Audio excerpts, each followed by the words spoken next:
அதுக்கு அதான் உங்களை பார்த்து தேங்க்ஸ் சொல்லிட்டு அப்படியே மறுபடியும் ஐ லவ் யூ சொல்லிட்டு போலான்னு வந்தேன். ஓகே ஓகே பரவாயில்ல. டேய் என்னது ஐ லவ் யூவா?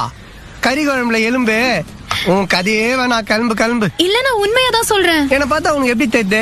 பெல்க்ரோ வேஸ்ட் மாதிரி தெரியுதா? ஓன்னா கட்டிக்கோ ஒட்டிக்கோ, ஓனா நான் கைட்டிக்கோ ஒத்துக்கோன்னு. இந்த அறந்து போன லவ்க்கெல்லாம் அனப்பாண்டு போடாத, செட் ஆகாது. அதெல்லாம் செட் ஆகும். நான் தான் உங்க ஆள் இல்லையே. பரவாயில்ல. நான் தான் லோக்கல் ஆச்சே. பரவாயில்ல. இட்லியோட டேஸ்ட் இட்லில இல்ல, அத தொட்டுக்கிற சட்னில தான் இருக்கு. அந்த மாதிரி தான் லைஃபும். நம்ம கூட வாழறவங்களை பொறுத்து தான் சந்தோஷமே. என்ன ஏன் முட்டாய் எனக்கே கொடுக்குறியா? நான் பார்த்தா எனக்கு நம்பி வர மாட்டேது.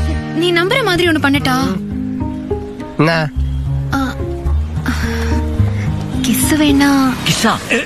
ஏம்பா எப்படியும் நாளைக்கு போன் பண்ணி உன்னை கைட்டு விட தான் போறா. வந்த வரைக்கும் லாபம்னு வாங்கி போட்டுக்க.